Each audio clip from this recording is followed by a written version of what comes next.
Please open up your Bible to the book of Judges. To the book of Judges.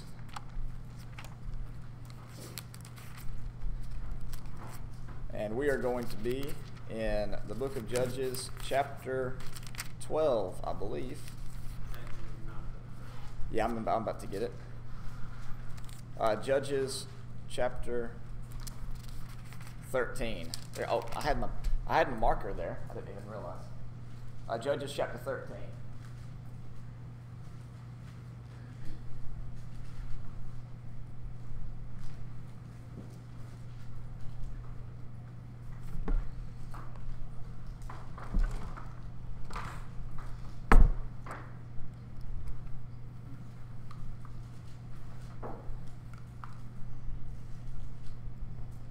There we go.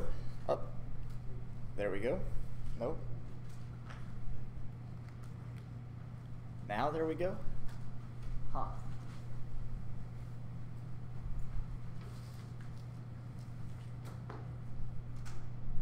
Testing now. Hello, hello. Is that better?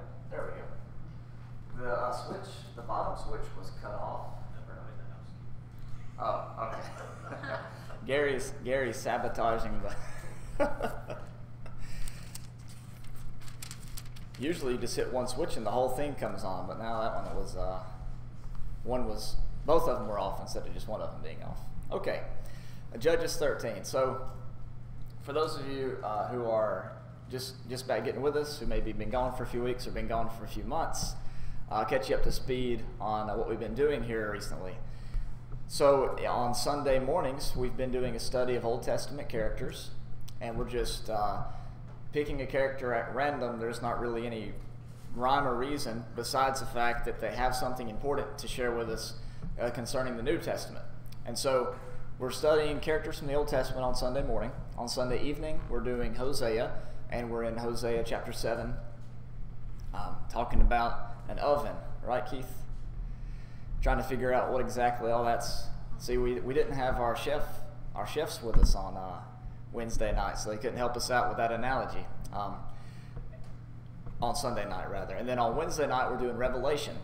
And we are in Revelation chapter 1 and verse 18, I think. 17 or 18. And in fact, if you come to the Revelation class, I've got notes that I print out each week. And I think I'll get everybody up to speed. Just tell me what you're missing and I can get it to you exactly. Yeah, Donna and Wally need everything. So what is it, like 35 pages? So bring a 3-ring binder, and that'd be very helpful for you. Okay, any Bible questions? So before I do that though, Old Testament characters, we've done Abraham, Jacob, Esther, and now we're on Samson, Judges chapter 13. Are there any Bible questions before we begin though?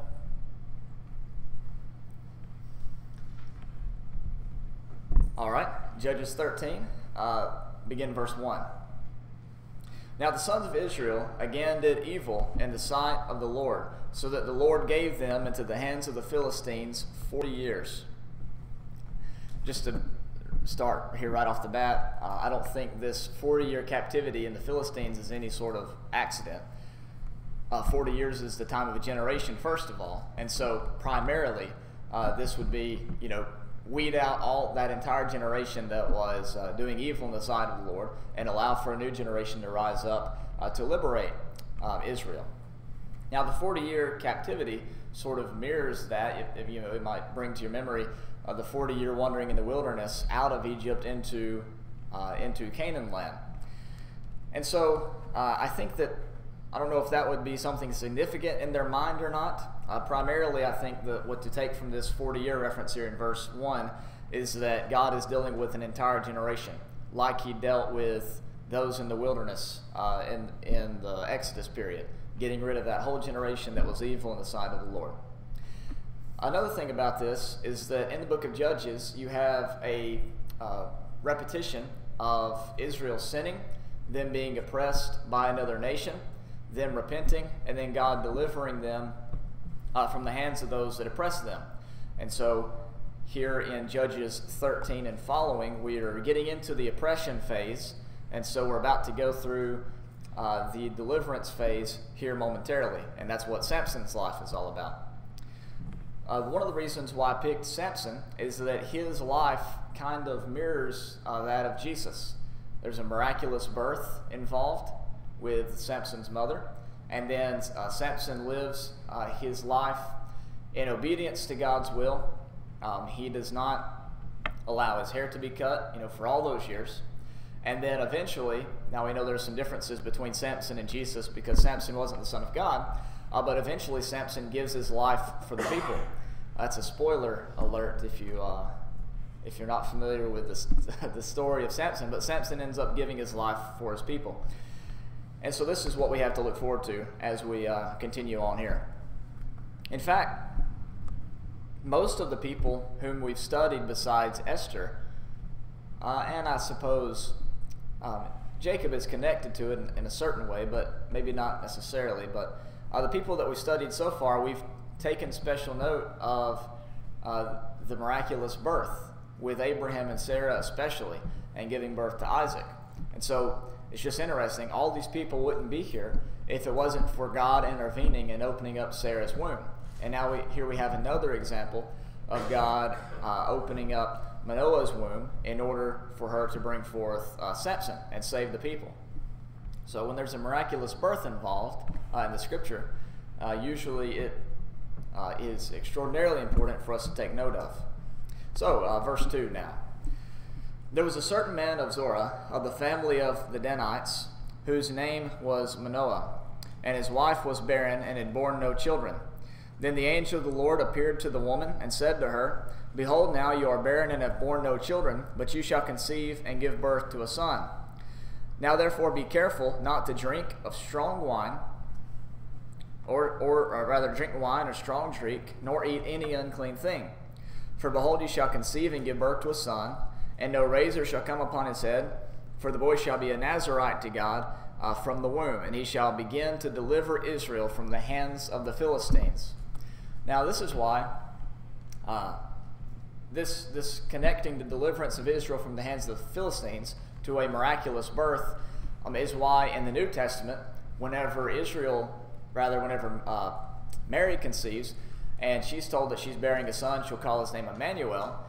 That's why all the people that she comes into contact with there at the very beginning of Jesus' life and right before his birth say things like, this is the one who's going to save us. This is the Redeemer of Israel. They connected this miraculous birth to their oppression. They saw, okay, God is intervening to bring forth this child, and it's going to be through this child that Israel is going to be delivered. So it's interesting to see that the same thing that's going on with Manoah and his family sort of went on with Jesus and his family in the first century.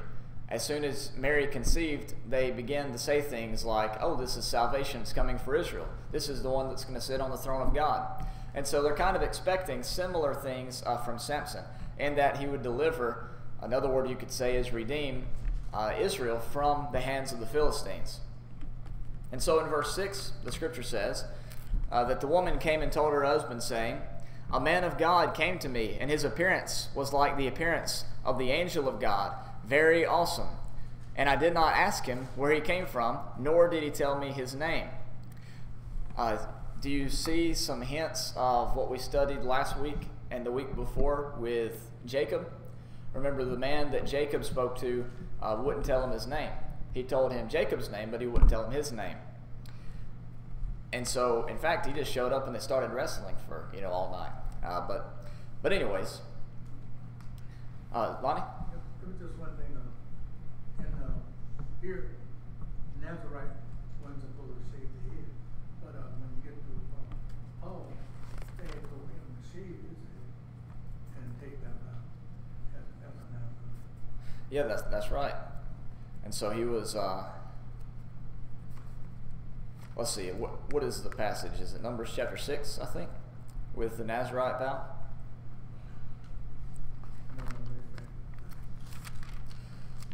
Right, the law of the Nazarites, if you want to read up more on this, is in Numbers chapter 6. And so you can go and look up more about the law of the Nazarites, but you'll basically see it mirrors what you see here in Judges 13. But unlike Paul, Samson would be a Nazarite from the time of his birth for life. And I don't know, we were at Keith's house maybe a month or two ago, and he had Samson playing, and the guy had he had to bundle up his hair and very thick dreadlocks, right? So it wouldn't reach to the floor like Rapunzel, I guess. But a really interesting depiction of Samson on the with his hair like that. You wouldn't think about that, but I guess that's what you'd have to do, is braid it up like that. But anyways, here we see that she is met by an angel of the Lord. And so again, this is a pretty common theme with people in the Old Testament. With Abraham and Jacob already, we've seen them communicating with the angel of God or with God himself in some sort of way. And so in verse 7, she tells him, "Behold, you shall conceive and give birth to a son, and now you shall not drink wine or strong drink, nor eat any unclean thing, for the boy shall be a Nazarite to God from the womb to the day of his death." So it wasn't as though she was already drinking of these things before his birth and eating of unclean foods before his birth. Well, she maybe could have if she was one of the ones that was living in sin before they were oppressed by the Philistines. But the point here is you need to make especially sure that you're not partaking in these things while he's in your womb, because he is going to be a Nazarite. So it's not that she was necessarily drinking every day and eating pigs up until this point, but that he's telling her, okay, you have to make especially sure that you're not going to partake in these things, because your son is not just an ordinary son. He's very special, and you need to pay attention to the dietary laws now more than ever. So then in Lonnie? I think they were big because they might have been faithful.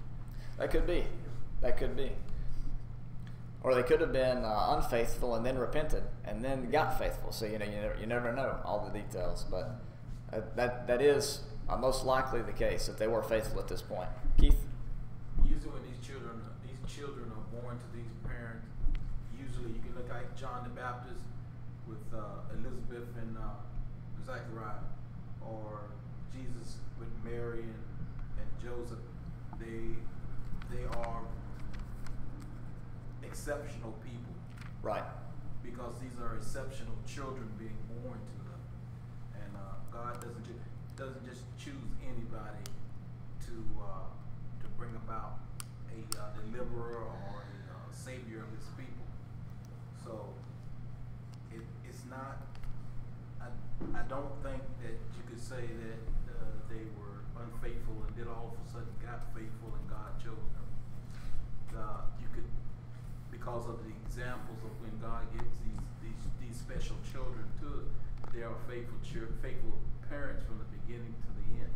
Well, at the same time, though, I think we do have cases. Can you give me an example of one instance where that is? Well, I would say that we see from God using Paul for the kingdom that it's possible for God to choose someone who at one point lived a life contrary to his will.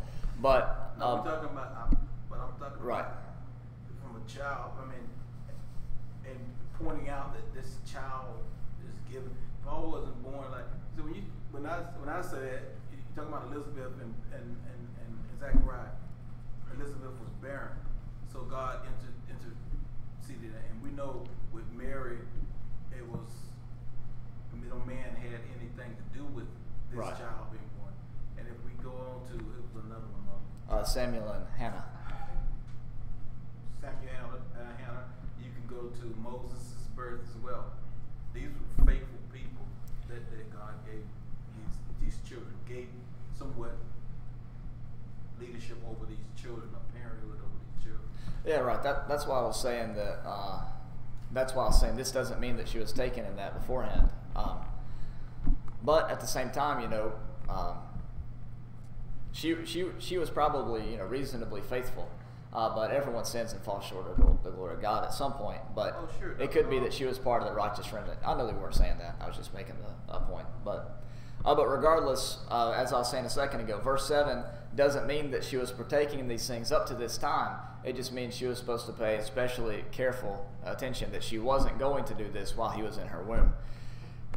By the way, it's interesting that here, whenever the angel of the Lord tells her this, back in verse 4, And as she reiterates it in verse 7, not only was this something that would be in line with the law of Moses and keeping it, but also there are some scientific benefits to abstaining from strong drink while you're pregnant with a child, right? And this is all through the Old Testament. In fact, somebody that's way smarter than any of us, big fancy scientist man, he found out that some of the mixtures that they used for the purification rituals as prescribed under the law actually had basically the same sort of effect as our modern day soaps do. And so it wasn't, like they're doing all these things arbitrarily, but there is some reason behind all of this that they had in the Old Testament. And so this particular case in Judges 13, where she's told to abstain from a strong drink, not only does it fit within the law of the Nazarites, but also it is healthy, for the baby. And so Samson grows up to be big and strong, and you might even take a little side story from that. Do you want your child to grow up big and strong? Don't consume strong drink while you're pregnant, But anyways, this Ashley. You mentioned about the different oils and mixtures and whatnot. A lot of that stuff, like you said, was done for a specific purpose and it had a lot of health benefits. We get away from that stuff because it takes too long or out of convenience. We take the shortcut route. But people today, a lot of the diseases and illnesses that we're dealing with today, I truly believe is an adverse effect of preservatives we put in the food, all these different things we do to make our life easier and more convenient, grab and go, that sort of thing. They didn't have all that stuff. They had to eat off the land. They had, there was no refrigerator. You had to get what you were going to get for the day and be done with it, Lonnie, you want to add?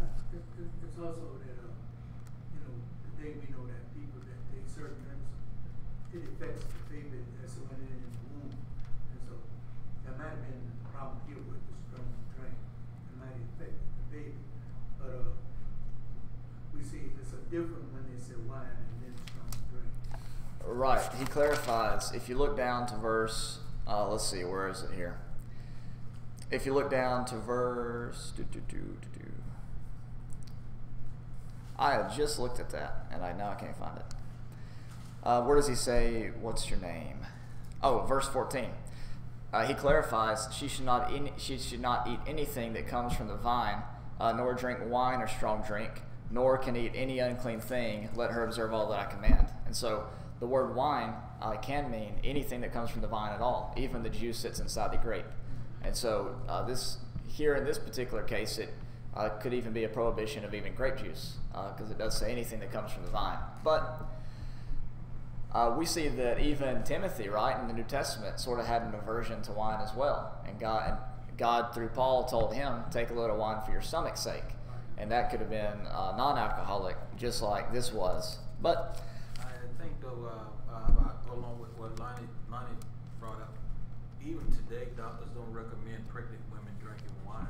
right. Because, it has an effect on the baby, the fetus itself. Yep, that's right. So they don't. I know some women still do it, but they don't. The doctors don't recommend them doing it. Drinking any kind of wine, any kind of strong drink when they're in the pregnant stages, because it does have an effect on the baby itself. Right, fetal alcohol syndrome, right? And that's the same thing that I know that the doctors have told. When Laura would go get a prescription medication, they would say, are you pregnant or plan on getting pregnant in the next so many days? But it's just interesting to see that while the Bible's not a book of science, God did do things that had a scientific purpose to them that we now know. They might not have understood. What's the point? What's the deal with abstaining from strong drink or abstaining from wine whenever I'm pregnant with Samson? But there was a point to it besides just the ceremonial aspect under the law. And that's true with a lot of things that we find in the Old Testament. Some even speculate that the dietary laws, here now we can test whether or not meat has gone bad, or if it has a particular disease or something like that. And you see the news and it says return all the meat that you got from Walmart from November 1st to November 6th or something. But back then they didn't have anything like that. And so God gave them some dietary restrictions that some believe would have been meats that would have stayed better longer, were less likely to get these types of diseases and things like that. And so some of that apologetic stuff, I know that if you go look at Apologetics Press, they have a lot of information on that. Did you have something to add, Ashley? No, I know Uncle Johnny, probably, I don't know, a couple years ago, taught a lesson on Genesis and the creation, and it brought out an interesting point, how it appeared that Adam and Eve only consumed vegetation prior to the fall, and then meat seemed to be introduced after that. And I just thought that was very interesting. I just wonder if the introduction of the meat had anything to do with the shortening of the lifespan of people, among other things, obviously. But just found that kind of interesting. If you look at Genesis chapter 9, it shows that they did not eat the meat until after they got off the ark. And so in Genesis chapter 9 and verses 1 and following is when you see that. He says, and God blessed Noah and his sons and said to them, be fruitful and multiply and fill the earth. The fear of you and the terror of you will be on every beast of the earth and on every bird of the sky, with everything that creeps on the ground, and all the fish of the sea. Into your hand they are given. Every moving thing that is alive shall be food for you. I give it all to you, as I gave the green plant. So they may have partaken in meat prior to this, but up to this point, God has now started to allow the meat to be eaten. I gave you the green plant, and now I'm going to give you the meat to be eaten. But it is interesting. You know what? We're chasing rabbits. But it is interesting, though, that go back to Judges 13 while we're at it. But that Noah was told to take 2 of every kind of animal in the ark, right? But he was also to take 7 of every clean animal. And that's, several hundred, maybe even, I guess, 1,000 years before Noah, or rather before Moses was ever even given the law. There were clean and unclean animals before then. There were even sacrifices before then, as we see in the book of Genesis. And so it's really interesting that you have some of these traces of the law that were present before the law was ever even given. Okay, Judges. Let's actually go to Judges 13, verse 24. In the latter part of Judges 13, the part we're skipping over, Manoah and his wife offer up an offering to the Lord, and they recognize that they were not just talking to any man, they were talking to an agent of God. And Manoah's wife, I believe it's her that says that we've seen God himself. Or rather, no, it's Manoah that says to his wife in verse 22, we will surely die for we've seen God. But look at verse 24. Then the woman gave birth to a son and named him Samson. And the child grew up, and the Lord blessed him. And the Spirit of the Lord began to stir him in Medadanon, near between Zorah and Eshtaol. Now, here's something that's interesting about verse 24. And I guess you probably shouldn't read too much into this, but at no point, let's see, in verses 24 and 25, we're just going to skip over that because I checked it and I did find one point, so never mind. But in verse 25, notice that it says that the Spirit of the Lord began to stir within him. And this is something that you see several times with Samson in particular. Like when he's in the chains, the Spirit of the Lord stirs within him, and then he's able to bring down the walls and things like that. And so when we think about the pouring out of the Holy Spirit in the last days, that's spoken of in Joel chapter 2 and fulfilled in Acts chapter 2 and the rest of the book of Acts, we need to also keep in mind that God was working and his Spirit was working prior to that. But this was a particular pouring out that everyone received these miraculous, or many were able to receive these miraculous gifts in the first century. But the Spirit of God did work within individuals to produce miracles in the Old Testament. We see that with Moses when he's doing the signs in front of Pharaoh, and we see that with Joshua whenever he allows the children of Israel to cross over the Jordan River, and then you even see that here with Samson in a few moments when he has this almost supernatural, superhuman type of strength that he's displayed, and it's attributed to, as we're about to see, to the Spirit of the Lord. So in chapter 14, here's where we really get into the story of Samson. And after the Spirit of the Lord begins to stir, he goes down to Timnah in chapter 14 and verse 1 and saw a woman in Timnah, one of the daughters of the Philistines. So he came back and told his father and mother, I saw a woman in Timnah, one of the daughters of the Philistines. Now therefore get her for me as a wife. It's interesting that many of the downfall of Old Testament characters begins with choosing a wife outside of his own people. This happened, of course, with Solomon and the many wives and concubines that he had of different nations, and they caused him to cause all different sorts of sins, or to commit all different sorts of sins. Samson's wife, of course, doesn't cause him to sin per se, but deceives him into giving away the secret to his strength. In verse 3, his father and his mother.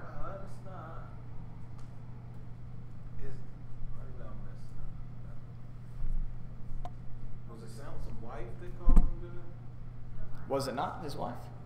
What? Was she not married to him? No, it's another lady that was dating him. What is Samson's wife that called him? This lady here. This lady here. Was she not? He was supposed to do something for them, and then later on, his father-in-law went against him. But I mean, was Delilah not his wife? No, She was just his girlfriend? I think Yes, later on, yes. they got her to do that. Well, we're not even going to get to Delilah till next week, but I misremembered that. This is the Philistine woman that Samson married was betrothed to marry, I think. Okay, well, Delilah came from, she was not of the tribe of Judah either, but we'll get to that here in a second. So, yeah, I got all backwards there. But we're not going to get to Delilah till next week anyways. Johnny, you had something to add? Right, I think where he was coming from is when he had put forth that riddle with them, and he had told them they had plowed with his heifer. They wouldn't have known that riddle, and I think it was referred to His wife. Yeah. Right, okay. And then they had taken his wife and gave her to somebody else. Right. Gotcha. Okay, well, we're not going to get to Delilah till next week anyways, so I'm getting ahead of myself. So that's chapter 16, but we'll still stick here in chapter 14. We still have a lot of Philistines to take care of for Samson before he gets to Delilah. So he tells her to go get this woman out of his wife, out from among the Philistines. And notice his reason. Let's read verse 3. His father and mother said to him, Is there no woman among the daughters of your relatives or among all our people that you go to take a wife from the uncircumcised Philistines? But Samson said to his father, Get her for me, for she looks good to me. Laura lived 2 hours away from where I lived, and everybody says, why are you with Laura? She's 2 hours away. You got to drive so far to take her on dates. And my response, I'm going to go, for she looks good to me. A lot more reasons than that, but that was helpful. Yeah, but evidently he had a relationship with her from King James and said, but she pleases me well. Suggests that there might be more going on there. It's interesting. My Bible has a literal translation offered right out beside it, and it says, "For she is right to my eyes." Or she's the right. So that's more romantic than ours, Anyways, there's something about this Philistine woman that tickles Samson's fancy, I guess you'd say. And so in verse 4, however, all right, Keith. See, you don't have to raise your hand. You just have to breathe in. Don't glance over these faithful parents and what that did to them. They raising a son of Israel and knowing that he should have stayed with a daughter of Israel, instead of going to an uncircumcised people and taking a wife. Well, while that's the case, there is, in a few minutes, we're going to see that this was a plan of God for her to be with him. But there is some confusion. God, but at the same time, parents don't always see that. They only see the danger in not staying with the program, Right, Alani, let me get one thing in response to that. It's kind of like with Jesus and Mary. You know, there were so many times where Mary was just like, I've got no idea what's going on, but I'm going to keep this in my heart to see how it's going to play out later. And so sort of same thing here with Samson and his parents. Lonnie? But that wasn't always a law that the church had to marry inside their own group, because if they saw a woman they wanted, they had to do certain things in order to get that woman. Like shave the woman's hair, and then the woman had to dress a certain way for so long before he could marry her. In one instance, and also we see along my train of thought another instance. I don't know if my train of thought. Yeah, but in that, I understand what Lonnie is saying, but that is that the woman accepting to become A Jew. A Jew, and being joined to their people. This never happened. This right in this particular example didn't happen. Now, Samson saw this woman, and he desired to have this woman. He told his father to go get that woman for him. It wasn't any of her own free will wanting to become a Jew and join with and become part of the nation of Israel. Right. It is interesting that we have so many cases in the Old Testament of God using Gentiles to help out Israel, kind of like with Ruth and right. And this is, you have to look into what you be reading sometimes. Now, like I said, it must have been some kind of inner play going on, because he said, she pleases me. So him and her must have had some kind of relationship going on. And we know. I don't know. This is what I'm getting from. It must have been some kind of interplay. And we'll see. Know her and that she pleases me. Right, and we see from Judges 16:1 that Samson wasn't, the most upstanding guy, as we'll see in a little bit. But Ashley, you had something to add to that? I don't know. To me, I think maybe we might be reading too much into it. I think he saw her. Yeah. She looked good to him, and he wanted her. It kind of like That's the reminded me police of as Jacob well. when he first saw Rachel. Love at first sight, whatever it was. He saw her, he wanted her. He didn't know her, had never seen her before, but that's what he wanted. I think in this case, I kind of think that's what it was. That's the way that my translation words it as well. But Jacob saw Rachel, but the whole idea was Jacob went to his father's house, or his mother's house. Mm-hmm. Was it his mother's house? He went to his people to get a wife. right. So, I mean. Well, no, but my point was just that when he saw her, he Right. wanted, that was, he wanted her. But in our way of thinking, that's okay, because he went to the right house. Now, Jacob went to a Philistine's house. Right. He saw a woman and said, "Oh, I like that." And yeah, but I mean, it would have been against the traditions of the Jews, and probably at that time against the law, against what God has said to his people. Well, in this particular case, I think we need to look deeper into what is being said than just looking at the surface of what is being said. If he using terms the way he's using, it got to be that he knew her and they had some kind of meeting, that they talked to one another or did something. The reason he wanted her. That was the same thing with Abraham sending his what's it called, to get a daughter for his son, and also with Moses and with everybody else. There's some kind of interplay with them. You had a conversation or something to know that you like the person. So that's all I'm saying. I'm not saying that they was involved any kind of way, sexual or anything. I'm saying it's some kind of relationship was there. I think what Daniel said earlier, though, when you look at the character of Samson, Samson's kind of like skating on the edges a lot. Right. So, did he go down to the land of Philistine, which he shouldn't have been there in the first place, and he saw some woman, and maybe they end up talking and having good, and she pleased him. That's possible. This might have been God's plan to begin with, too. We don't know that because that's why he raised Samson up to defeat the Philistine. And each time, every judge that God raised up, it was for a purpose. And then Samson's purpose was to go and defeat the Philistine. And so, what I'm saying, we don't know that might have been in God's providential that he go to the Philistine. So I don't know.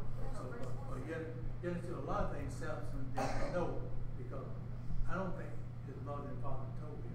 Like when he killed that animal and then he go back to it again, he wasn't supposed to go near a dead animal. You know what I'm talking about?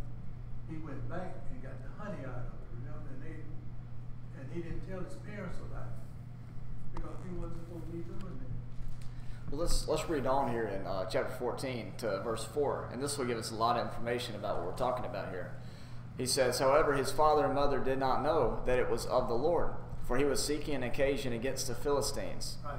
And now at that time the Philistines were ruling over Israel. And so this was all in God's plan, and this goes into our theme that we picked up in Esther, I believe it was chapter 4, where Mordecai tells Esther, who knows whether or not you've come into the kingdom for such a time as this. Right. And this is what Samson is all about, him coming to this place in his life where he has an opportunity to redeem Israel from the hands of the Philistines. And we're going to see how this relates to Jesus in a little bit. We've already seen that with the miraculous birth, but really we're not going to get to that until next week when we look at chapters 15 and 16 and looking like most of 14, the way that we're moving at the moment. But chapter 14 verse 5 says that Samson went down to Timnah with his father and mother and came as far as the vineyards of Timnah, and behold, a young lion came roaring toward him. The Spirit of the Lord, there it is again, came upon him mightily, so that he tore him as one tears a young goat, though he had nothing in his hand. But he did not tell his father or mother what he had done. So this lion starts to attack him, and he's able to defeat it with nothing in his hands at all, nothing but his bare hands. Well, I guess if you have bare hands versus lion hands, the bear might win. Bad joke. But he defeats him with nothing but his bare hands. And notice verse 25 of chapter 13, verse 6 of chapter 14, the Spirit of the Lord is involved in this. And so that right there in chapter 13, verse 25, shows us that God is moving behind the scenes in the life of Samson. And so Samson is able to destroy this lion as if one could tear a young goat, as he says here in verse 6. In verse 7, just as casual as anybody would after you kill a lion with your bare hands, he went down and talked to the woman, and she looked good to Samson. Or you might say, was pleasing to Samson, or right in Samson's eyes, however you want to word that. When he returned later to take her, he turned aside to look at the carcass of the lion, and behold, a swarm of bees and honey were in the body of the lion. So he scraped the honey into his hands, and went on eating as he went. When he came to his father and mother, he gave some to them, and they ate it, but he did not tell them that he had scraped the honey out of the body of the lion, which you wouldn't want to tell that to your dinner guests either. I got this soup out of an old shoe. I hope you like it.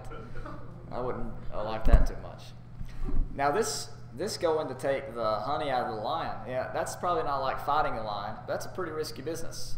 And also it's interesting to me, by the way, whenever you have bees, you can usually rob them 2, maybe 3 times a year, but 3's kind of pushing it, because you want to leave honey for, well, at least up to where we're from, you want to leave honey for the winter for the bees. Lonnie? And remember, he told his mother, he's not supposed to come upon anything dead. That is right. He is taking this from an unclean thing, since it was dead. That's right. So honey only, it takes a while for the bees to make the honey, and so that goes to show you maybe how long Samson has spent with this woman down away from his parents in